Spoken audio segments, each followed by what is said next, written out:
দিয়েছিলাম বলে সেটা তুমি আপনি ঠিক আছেন? সরি, আমি আসলে ধাক্কাটা না দিলে আরো বাজে কিছু হতো।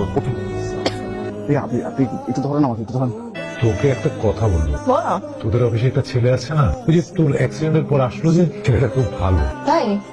তুমি কি ওদের বাসায় আবার বিয়ের প্রস্তাব পাঠাতে চাচ্ছ নাকি? তোর আপত্তি আছে? আমার কোনো কিছুতে আপত্তি নেই, কিন্তু ওই যে আমার একটাই শর্ত, যৌতুক দিয়ে তারপর আমাকে বিয়ে করতে হবে।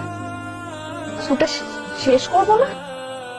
নীলার বাবা ফোন করেছিল। ফোন নিলে ফোন করছিল। এই বাবা তো অফিসে নীলার বাবা। ভদ্রলোকের সাথে আমার কথা হয়েছে। ভদ্রলোকের কথা বলতে কিন্তু আমার খুব পছন্দ হয়েছে। একটা কাজ ভদ্রলোকের সাথে কথা বলে আমাকে জানা, তারপর ফাইনালি ওদের বাসা। আচ্ছা, দেখা করলে তো আমাকে জানাস কি বলবো।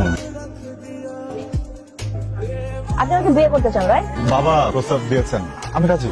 আমার আপত্তি নেই, কিন্তু আমার একটা শর্ত আছে, আমি যৌতুক নিয়ে বিয়ে করবো। এখন আপনি বলুন, আমাকে যৌতুক দিয়ে বিয়ে করতে আপনি রাজি? কি কি যৌতুক দিতে হবে?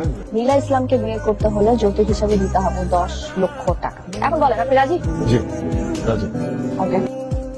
এর আগে যে মেয়ে যৌতুক দাবি করছে সেদিন বাসায় এসে আরো কত কিছু চায়। না মা, নীলা আপু অতটাও খারাপ না। ওই যে আগে যেরকম ছেলেরা হচ্ছে মেয়েদের কাছ থেকে যৌতুক নিত, ওইটার প্রতিবাদ নেওয়ার জন্য হচ্ছে নীলা আপা এখন যৌতুকের কথা বলছে। ভাইয়া, মা যেহেতু আপত্তি করতেছে, বাদ দিন। ঠিক আছে, বিয়েটা যে করতেই হবে জীবনে, এটা তো আসলে কোথাও লেখা নেই, তাই না? মা, ভাইয়া আমাকে পছন্দ করে, বুঝতেছো না কিছু? ভাইয়া যদি ম্যানেজ করতে পারে, তুমি আর আপত্তি করো না, রাজি হয়ে যাও। আচ্ছা ঠিক আছে, আমি রাজি। যৌতুক দিয়ে না হয় বউ ঘরে আনবো, তো 10 লাখ টাকা কোথেকে জোগাড় করবো? ওয়াচ হচ্ছে 30,000 আর আদার্স হচ্ছে 20, সব মিলে 2 লাখ হইতেছে। আর ওই যে আগের 3 লাখ, টোটাল 5 লাখ হইতেছে। মাত্র 5 লাখ টাকা? আর 5 লাখ টাকা কোথায় পাবো? বেচারা ঘড়ি, ল্যাপটপ সবই তো বিক্রি করে দিচ্ছি। এটাই তো স্বাভাবিক বাবা, আমাদের দেশে কন্যা দায়গ্রস্ত পিতারা শুধু ঘড়ি আর ল্যাপটপ না, মেয়েদের যৌতুকের জন্য থানার ঘরটা পর্যন্ত বিক্রি করে দেয়। তুই এমন ভাবে কথা বলছিস যেন এই যৌতুক প্রথার জন্য আরেফিনে দায়ী। এখন তাই সব শাস্তি ওকেই পেতে হবে। আমি এটা একদমই বলছি না বাবা, আমি আরিফুল সাহেবকে দায়ী করছি না, আমি দায়ী করছি সমাজ ব্যবস্থাকে। আমি সমাজ ব্যবস্থার বিরুদ্ধে প্রতিবাদ জানাচ্ছি।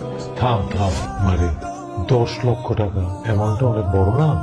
তুই এত নিষ্ঠুর হয়ে যাচ্ছিস কেন? আমি মোটেও নিশ্চয় হচ্ছে না। আচ্ছা বাবা, তুমি আমাকে বলো, আজকে যদি আরিফিন সাহেব আমার কাছ থেকে যৌতুক নিত, তখন পারতো এত নিখোঁজ করতে? তখন সবাই আরো মুখিয়ে থাকতো আরিফিন সাহেব তার শ্বশুর বাড়ি থেকে কি কি যৌতুক পেয়েছে সেটা দেখার জন্য। তোর কথা শুনে না মাথাটা একদম ধরে যাচ্ছে। ছেলেটা অসুস্থ হয়েছে, পারলে একবার দেখে আসিস। এই নে, ওই যে আমাদের গ্রামে যে জমি আছে তার দলিল। কি করব? এটা বিক্রি করে যৌতুকের টাকা জোগাড় করবি। এই জমি জমিয়ে রেখে আমি আমার বৌমার মুখ না দেখে মরতে চাই না। আল্লাহ দিলে পরে অনেক আরো করতে পারবি। কেমন আছেন? জি ভালো। আমরা বিয়ের ব্যাপারটা না আগাই, এতগুলো টাকা আপনার পক্ষে ম্যানেজ করা আসলে অসম্ভব। নীলা, টাকা জোগাড়ের ব্যবস্থা আমি করে ফেলেছি, এখন বিয়েটা ভেঙেন প্লিজ। আপনাদের বিয়ের আয়োজনটা তো একদম মাঝপথে থমকে গেল। আসলে আমি পুরো টাকাটা জোগাড় করতে পারিনি। একবার ভেবেছিলাম জমিটা বিক্রি করবো, কিন্তু কিছু কারণে সেটা হয়ে ওঠেনি। আমি আপনাকে একটু হেল্প করতে চাই।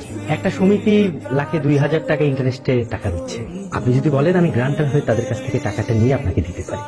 হাফিজ ভাই, থ্যাংক ইউ। নীলা, তুমি যে টাকাটার কথা বলেছিলে এখানে পুরোটাই আছে। টাকাটা জোগাড় করতে খুব কষ্ট হয়েছে না তোমার? কিন্তু চিন্তা করো, কন্যা দায়গ্রস্ত পিতারা কত কষ্ট করে টাকাটা জোগাড় করে তার মেয়েদেরকে বিয়ে দেয়। আমি আসলে সমাজকে বোঝাতে চেয়েছিলাম যে যৌতুকের টাকাটা জোগাড় করা আসলে কতটা কষ্ট। তোমাকে একটা কথা বলতে চাই। বসেন, আপনি আমার একটা কাজ করে দিতে পারবেন? অবশ্যই ম্যাডাম, কি কাজ করতে হবে বলুন। আমি আপনাকে 5 লক্ষ টাকা দিব, টাকাটা আপনি আরিফিন সাহেবকে দেবেন, আর আমি যা যা বলছি আপনি আমাকে তাই তাই বলবেন, ঠিক আছে? এখন তো তার টাকাটা খুবই দরকার, আপনি যদি নিজে থেকে বলেন তাহলে তুমি পাবেন। নীলা, এই কাজটা কেন করলে? কারণ তুমি টাকাটা জোগাড় করতে পারছিলে না, বিয়ে সবকিছু পিছা ছিল, এই জন্য শুধু আমি তোমাকে চেষ্টা করতাম আমার মতো করে, আমি আরেকটু চেষ্টা করলে কিন্তু জোগাড় করে ফেলতে পারতাম। আমি না ওয়েট করতে চাইনি আর কি। আমিও তোমাকে পছন্দ করতাম, তোমাকে পছন্দ করতাম বলেই তোমার পছন্দের কিছুটা ভাগ আমি নিয়েছি। এই টাকাটা এখন কি হবে? আমাদের সন্তানের জন্য রেখে দেবো। আমি খুব সিম্পল একটা বিয়ে চাই।